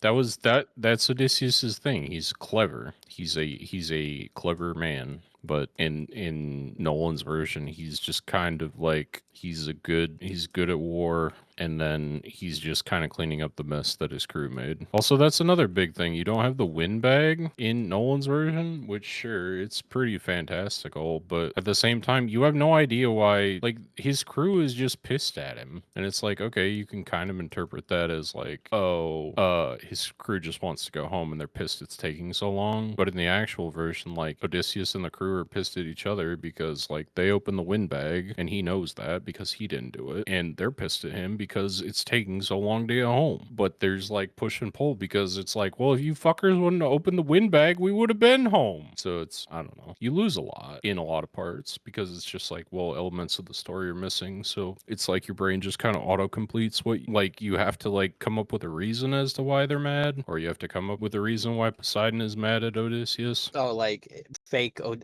Poseidon in his head. Yeah, like his interpretation of Poseidon just being that it stormed and he assumes that means the god of the sea is mad at him, but it's like, well, you don't know why he would be mad at Odysseus because he fucking maims his son, but that's not established that that's his son in Nolan's version. So you miss major parts of it because you're just like, I don't really know what's going on. Stuff just kind of happens to Odysseus. I kind of feel bad for him. And it's like, no, the entire journey was I saw someone say this like a couple months ago when I was really getting into like listening to Epic. And Odysseus's journey is the equivalent of, dude, where's my car? I've heard that. In ancient Greece. It's just like they're just dicking around doing shit and like getting into fucking hijinks because they're just, I don't know, they're fucking war heroes coming home from fucking war. Took him 20 years to get home too. I was thinking about this while listening to Epic, and I'm like, man, he was lost at sea. But then I started thinking to myself, you got lost at sea be in like ancient Greece. And then I was like, now I gotta look up Greece to see where specifically you could have gotten lost at, right? Oh, have you ever did you see the map that is his journey where he keeps just they're just fucking lost the entire time. And then that's why I was like, I started thinking to myself, and then I went to go look at a map, and I'm like, how the fuck did he get lost? You literally got Tunisia, fucking Italy's like right there, Turkey, Cyprus, Israel, like Libya, Egypt, Algeria. Where did he get lost? Yeah, Like, this is why people say it's a version of Dude, Where's My Car? Because they were just dicking around. They were going in circles for most of the journey. Like, yeah, at a certain point he gets captured by Calypso also in the movie. That never gets explained. It's just like, oh, hey, you showed up on my island, Odysseus. What do you remember? And then he just has PTSD from his crew dying in war. He literally doesn't remember what happened to the remainder of his crew, and it's just Charlize Theron being like, Odysseus, what do you remember? and he's like, hold on, if you give me a second, I think I have the movie Troy in here somewhere with Brad Pitt. Like, I watched that movie back in grade school when they were teaching us about the Odyssey, and I was like, even this movie, even that movie's better because fuck, at least it shows the gods. Does it? I didn't know that. Maybe I'm thinking of a different interpretation of the Odyssey. I remember watching a movie where it was a version of the Odyssey that still had like the gods in it. Oh, okay. It probably wasn't Troy. It says, unless Google AI is lying to me, it says the gods did not appear in Troy. It says that the director deliberately removed all of the magical stuff. Oh, okay. So, do you know the entire reason they went to Troy in the first place? No, I don't. What was? Oh, wait. Helen of Troy, right? Correct. They wanted to capture Helen of Troy. Do you know why they wanted to capture Helen of Troy? I do not. I don't know that. Okay, so Aphrodite, the goddess of love, the most beautiful woman in the world, hears there's stories of a woman more beautiful than her being Helen of Troy. So she literally influences people to go raid Troy to capture her because she's jealous that Helen is that much more beautiful than she is. And that's the story of the Odyssey. That's the entire inciting incident is Aphrodite was pissed someone was prettier than she was. There might have been something with a golden apple too. I'm not entirely read up on it. But I've heard of that. I think because the golden apple, I think it's referenced in like Billy and Mandy. yeah. Wow, what a petty reason. That's really funny, actually. I did not know that. Yep. But do we explain that in Troy? Who knows? I should probably watch that and then go watch the Odyssey. I wonder if those movies will feel like sequels next to each other. Also, the most of the interpretations of the Odyssey interpret Odysseus as like faithful to his wife and child. He was just going around slumming it with anyone. In Nolan's version? No, not in Nolan's version. In Nolan's version, he's very stoic and boring, which kind of sucks. Oh, I mean, it's Matt Damon. What do you expect? He only knows how to play Matt Damon character. I mean, he was the well, I guess Bourne is also Matt Damon character. Yeah, it's Matt Damon fucking coded. I'm a silent protagonist, badass, I guess. I'm Matt Damon. Jesus Christ, that's Jason Bourne. No, it's just like in most versions of the Odyssey, Odysseus was like he meets Cersei. He's just fucking Cersei because he's like, well, I'm fucking bored, dick hard, just get it, witch lady. Same thing with Calypso. I was gonna say, wasn't Calypso like, wasn't he with Calypso too? Yeah. Okay, so He was just dicking around, literally, just slapping his dick in anything that would have let him. that's actually pretty funny. Too bad Athena was. Well, he probably would have. Athena's just not real, unfortunately, or she's not. She never let it happen. I don't know.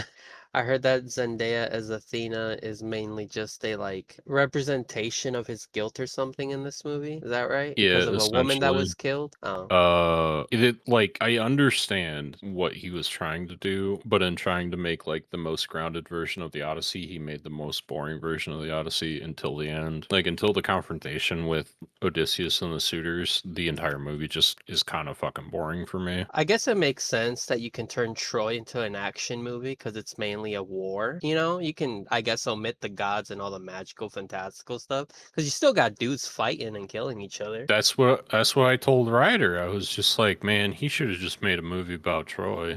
Like sailing to Troy, fucking trying to like overcome the walls of Troy. Should have just done anything but the Odyssey movie. Well, that's what Mr. Sunday Movie said, is that apparently he was supposed to direct Troy, but then the original director was like, actually, I want to do this. Give me it back. And Warner Brothers was like, sorry, he wants his movie back. But here, have Batman. You can direct this. I And mean, that's how we got the trilogy. yeah, he did a great job on Batman. May not I like be the what dark. Yeah, may not be the perfect version of the Batman, but it was a pretty good version of the Batman. I like the Dark Knight still. Heath Ledger, God, he's a perfect Joker. Like nothing will ever top that, unfortunately. Honestly, looking back, I think Dark Knight Rises is like better than I remember. Like it's also not perfect and probably a bad interpretation of most of the characters, but it was kind of enjoyable. Yeah, it's a good movie. They're all great movies. Like all three Batman movies, all three of those Nolan Batman movies are great. But they are the worst representations of Batman. And it is too bad that like that is what people when people go, should we watch a Batman movie? They think like, well, Nolan, prestige director, Batman, let's just watch that. And people just keep on watching it. People don't give the Matt Reeve I mean the Matt Reeve one did do numbers, but like people don't want to watch it because like they're like, well, it's almost 3 hours. I'm like, dude, it's like 2.5 or something. 2:45 max. Just watch it. It's really good. We'll segue back to the Odyssey here, but what's his name? The Batman. The guy who played the Riddler, he did an amazing job. Paul Dano, yeah, he did an amazing job. Colin Farrell, phone booth as the Penguin, he did an amazing job. Everyone was really good in that movie. So that's why I keep like, I'm like, one day me, you, and Salem gotta watch the Batman before the second one comes out. Yeah, but okay. The Robert Pattinson, by the way, Robert Pattinson does a great job, incredible job. Isn't he a great actor? It's so crazy how we shit on him because he was in Twilight, and we're just like, man, we are sleeping on this guy. I never shit on him because he was in Twilight. I just shitted on Twilight in general because I mean, look at those movies; they were fucking awful. Yeah, they are. I think I didn't think he was bad. I mean, I didn't think a lot of him. That's because he didn't really have a character, which I guess is kind of what Edward is. it's true. He's just silent hot boy, Fucking yeah, hot vampire man which saves Bella, I guess. which if you ever like listen to those YouTubers that are like in love with mythology, vampire and stuff, they're like, yeah, Stephanie Meyer just made all of her own vampire lore. All of this shit is wrong and all of it sucks. Oh yeah, you thought sparkly vampires were accurate? Wrong. They did not sparkle in the sunlight. Also, they can't go out in the sun for obvious reasons. Yeah, because they'll sparkle. So, I mean, would you say everybody in the cast did a great job? Tom Holland, Zendaya, and Hathaway? Oh Is it my just god. If you go, you gotta let me know what you think of John Leguizamo. Holy fuck, that guy can act his ass off. everybody keeps praising John? I can never say his fucking last name. Leguizamo, Leguizamo? yep. Yeah. Was Travis Scott in this movie? What is Christopher Nolan's obsession with Travis Scott? Travis Scott. Is that He's the the rapper. all black rapper? Yeah, he's the rapper. He did Sicko Mode. Oh, he's the blind bard from Hades, I think. Or the underworld. He's like dead ass for real in this movie. Maybe I wasn't okay. So when you meet the blind bard that's in the underworld, he half of his face is like missing. Oh, okay. Like only the bottom half is like there. So it's like that could be Travis Scott. I don't fucking know. Let me Google it real quick. Oh Travis Scott wait, no, played. is he the black bard from the beginning? He might have been the black bard from the It beginning. says Demo Docus. Yeah, I don't I can't attribute remember. poet, singer, or bard. Okay. Yeah, maybe he was that black bard that was singing the song about Odysseus at the beginning. I don't know. You would recognize him if you saw him. I however would not. Yeah, I probably will. That's crazy. I know that because Travis Scott had a song on the Tenet soundtrack, which also another movie that's.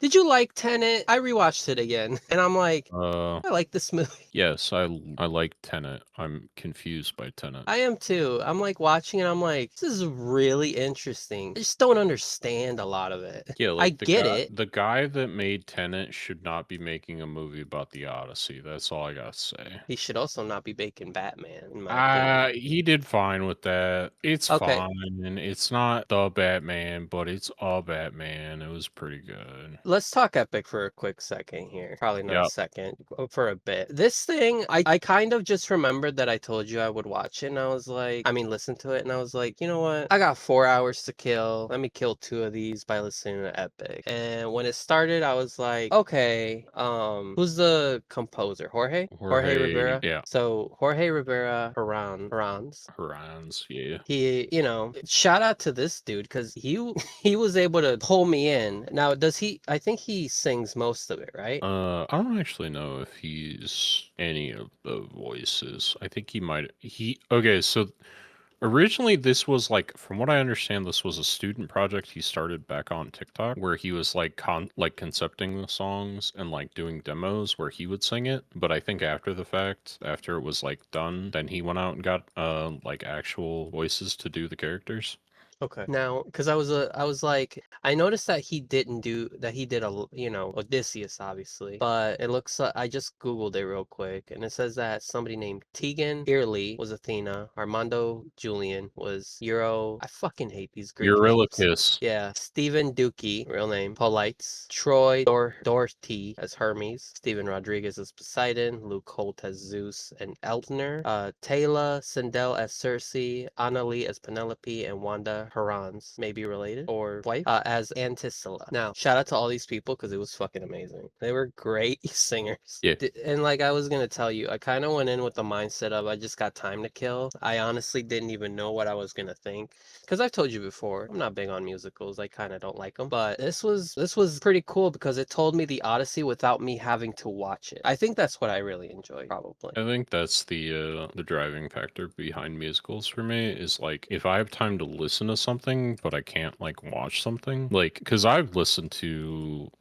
Epic quite a few times. Hamilton's always good. That's the stage play that tells the life of Alexander Hamilton during the Revolutionary War and the founding of America. Right. The Greatest Showman's great. I don't know, if you have the opportunity to, like, if you can listen to something but you can't watch something, it's almost like you get the content from just like playing it in the background, because you're like, oh, your brain takes over and starts like doing scenes for you and like filling in the gaps. It's just awesome. Maybe that That's why I like musicals so much. They just like, they allow you to enjoy something without like having to pay like a large amount of attention to it. That's probably what I really enjoyed because, like, I would say the only parts it kind of took me out of the story was when Jorge had to obviously yell a little bit more to convey the emotion, and it kind of broke from his like amazing like singing. So that's the only part that kind of took me a little bit out of it. I was like, all right, Jorge, let's calm down. But no, he was great. Also some of the talking I didn't enjoy. Like, he would make a little comment here and there, and I was like, eh. But everything else, that's why I said 8 out of 10 because I usually don't enjoy this kind of thing. Like when I watched Wicked, I was like, Wait, what? okay, Give me an example of talking that you hated. not talking more or less, but like, they would be singing and then he would make like a quick comment like, oh really? Or how can this be? Those probably aren't the exact quote, but like he'd make like one little comment. So when Eurylochus was telling Odysseus about Circe, you got angry when he said it's a power we've never faced before, and then he goes, a woman, and he goes, huh? No, I wasn't angry. It was just like took me out of it. I was like, I That's could like have one of done my favorite parts of the fucking musical. really? That's crazy. I guess we're just a little different, huh? I No, but guess like I guess you just hate peak comedy. I don't know. maybe I guess I was just really enjoying the singing and also the music. The music itself, like the beats, the instrumental, they were Yeah. all really good. They were all top tier. He does great work with that's one of the most impressive things about Epic the Musical, is in order to like instruct you as to which characters are in the scene, he uses different instruments. Like, he uses the instruments to like tell you which characters are there. Like, if you ever noticed in the Athena songs, there was always like that piano. So whenever you hear the piano beats, you think, oh yeah, Athena's gonna be here, because like your brain is just conditioned to know that, because you're like, ah, yeah, when that piano starts playing, Athena usually shows up. And I didn't. it's the Yeah, I same with didn't. it's the same with Odysseus. It's the same with Telemachus. Like, Odysseus is a like electric guitar. Whenever you hear a big electric guitar riff, you know Odysseus is there. Like, I did notice the electric guitar riff. So okay, that makes sense. I think at the beginning, it's even like he starts out as like a string instrument, like a string guitar, like strung guitar, and then later on he becomes an electric guitar, like based on his mood. Oh, and how angry he's become, and how more like cold-hearted and like shut up, like he's shut his heart to the tragedies around him Yeah. to get home. Yeah. Okay, now that you pointed that out, if I listen to it again here, I'll probably keep an eye out. Same for like Cersei, Poseidon, because Poseidon's whole thing too, especially and like the congregation of the gods when Athena asked for like, hey, come talk to Calypsis. You know, that was all really good. Like everything, it did feel epic. I'm gonna tell you that. Like the whole time I was like, this is pretty epic. This is really good. The other thing I was gonna tell you is, and don't take this as offense, but it felt like a Disney Renaissance, like when they would do their music and musicals. I'm talking like Mulan, Hercules or Hercules. What's the other one? Beauty and the Beast, Little Mermaid. Those are some top tier movies. So it felt like that to me. Yeah. And I was like, okay, if they can, now I'm wondering how they're gonna animate this, because I really don't want them to, like, there can be transition pauses or scene transitions, but I don't want them to like talk. I want it to just be the movie. You know what I mean? I mean, I Because guess. well, it's like I guess what I want to see is like basically what people have been doing on YouTube is just the entire thing from start to finish animated without, somebody stopping to have a chat, I guess. It's just the musical, I guess. I think the major beats get covered to the point where they shouldn't need to like have any interspersal scenes. Also, like the length of it is like it's almost 3 hours. Like you don't have room to just be jamming extra stuff in. It's just like Nolan's version of the Odyssey. It's like the scenes he chose were like you wouldn't have room to add more. So it's like you can't really add like gods and monsters that much more like dialogue, and like you'd have to completely do the gods, which would take up extra time. So it's like, yeah, I don't think there'll be anything extra to like stitch it together. I think it'll just be the majority of like the songs. I hope so. Let's just hope Jerry Bruckheimer brings Jorge in as like a producer and not just as a special credit thanks to, kind of guy. Because that's always what fucks it up. I mean, just look at the Avatar stuff. Like Avatar The Last Airbender. Like every time those dudes who created Avatar come in to help, they get fucking thrown to the wayside. Happened with the M. Night Shyamalan, happened with the Netflix stuff. They always do this shit. So hopefully Jerry has more sense to, I guess involve Jorge. You know what I Right. mean? And the other thing I was kind of wondering, what animation style do you think they'll kind of go with? Do you think they'll go with like a Spider-Verse Arcane thing, a Disney Renaissance thing? God, I hope they make it just like Treasure Planet. Oh, that Treasure Planet was gorgeous. Yeah, I think 2D Treasure Planet, like Disney Renaissance, would be amazing. I think that would be great. But I mean, he did do the Lone Ranger and the Sorcerer's Apprentice and Prince of Persia, so he hasn't had a banger in a minute. But why do you attempt to twist the narrative at every point? This was also the man that wrote that directed three amazing Pirates of the Caribbean movies. You're right, and two bad ones. So no, I'm just wary because now I like this thing, and I've seen Jerry Bruckheimer's filmography, so I'm just a little. Okay, I've seen Nolan's filmography. Man puts out some stinkers from time to time. What do you want? Okay, let me ask you, because I'm not like a big Nolan defender, so I'm not gonna defend him. But which ones don't you like? I don't know, like the first Batman movie he made, it's not good to me. I'm sorry, I can't defend that thing. It's just like it's just boring. Ra's al Ghul's used terribly. Yeah, Like he is. I don't know. It's like the most 6 out of 10 movie. Like if you sat me down in a room and said, "Hey, you can either sit in this room for 2 hours or watch Batman Begins," I'd be like, "Yeah, you don't have to turn it on. I'll just sit here."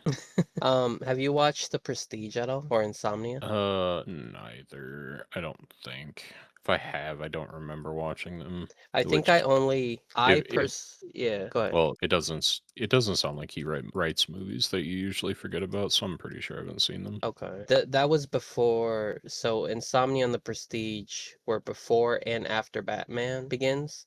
But The Dark Knight is where I first heard of his name. And then after that, obviously, I watched Inception, The Dark Knight, Interstellar, Dunkirk, Tenet. Still haven't watched Oppenheimer, though. Right? And you said that was also what was it for you? 7 or 6? What, Oppenheimer? Oppenheimer? Yeah. It's probably like a I don't know, like I like the historical aspects of it. I did not like the way he like tried to make me care about Robert Oppenheimer. That I don't know. It's like a low 7, high 6 for me. Okay. Like I watched it and it wasn't bad, but at the same time I wouldn't go, yeah, let's watch Oppenheimer again. I was just like, I saw it once. I might watch it again just to like refresh my memory, but I just really don't care about Oppenheimer.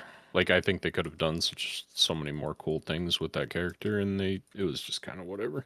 Before we end the Epic the Musical talk here, what do you think they will recast all of the like singing already done by Jorge and the original people? You think that's probably what they're Uh, gonna do? some of it I could see them recasting, but I don't know. I think those voices are pretty integral to the feel of it. So if they were completely redone, it might lose a lot. But it's also like a studio production; they can kind of do whatever they want with it. That's true. If they had to cast any big time singers and stuff, is there anybody you'd want for anything? Yeah, get Hugh Jackman to do Odysseus. He's ready. Odysseus. I mean, Ariana Grande is already there. I think she would be great. She's got a great voice. As much as I don't like her acting, I think she's an amazing singer. I also don't like her music. Like her music is not for me, but I can acknowledge that she can hit every note she needs to. I was also thinking, do you think people would be up in arms if they cast Justin Bieber in it? I mean, he's a great singer too. His music's not for me either though. No, but I also don't think he'd do it. If they do end up going that route, we'll just have to wait and see, hold our breaths, hope, you know. But you know, I'm excited, but I want to see it. I want to see what Jerry Bruckheimer does because you're right. He's made some good movies. I shouldn't shit on the man, but knowing how Hollywood operates a little bit from everything like all those Hollywood behind the scene videos and stuff, adaptations I've watched, I'm kind of wary. So I mean, the good news is Jorge's working on the story after the Odyssey too. I believe it's the Iliad or I think the Iliad Ilium. is Ilium. Yeah, What because comes? there's three stories in Homer's version of like Troy. It's like the Iliad, the Odyssey, and the Ilium, I think. It says Odyssey's story continues in later Greek epics like the lost Telangi. He leaves Ithaca again to marry Queen Wait, he what? He leaves Ithaca to marry Queen Calidus of Thesperia, but is eventually killed by his long lost son Talongus and was poisoned with a poisoned stingray spear. Okay. Bro, how do you look at Telemachus's name and think it says Telongus? No, it's Telegony. Is that how you say Telemachus? Oh no, maybe it's one of his like bastard children from a Yeah, different mother. it is. That's who kills him apparently. Oh, this is that Greek tragedy where where it's like one of those where the where the what is it called? You remember those prophets? What were they called? I can't. Anyway, she made a divine revelation that he would marry his mother, so he like leaves the kingdom, but it turns out he was like adopted. He accidentally married Penelope, who is his mom. Blah blah blah. He killed his dad. Odysseus. Okay, I've heard of that poem. I've heard of that one. So just randomly, actually, too. You got anything else to say in regards to the Odyssey or anything like that? No, I wish it was better. But the Nolan Glazers will probably say it should have gotten an Academy Award and an Oscar and all that crap. So whatever. Oh, I guess before we end all our Odyssey talk, what do you think about Elon Musk going, Grok will remake a historically accurate the Odyssey? The same opinion I have on anytime Elon says anything. I do not care, and I hope he dies sooner rather than later. Yeah, me too.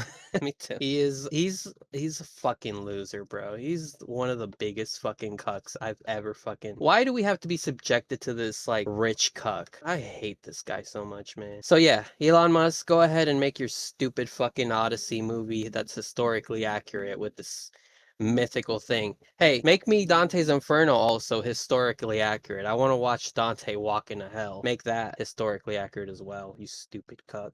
You got anything else to say, or is that all we gotta say? No, that's it. Alrighty, man.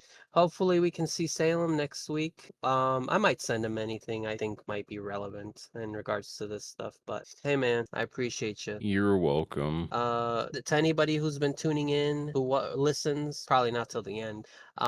Thank you. I'm appreciative from the bottom of my heart. You guys have a good one and have a good night, good day, good morning, whatever it is for you. Have a good one. Goodbye.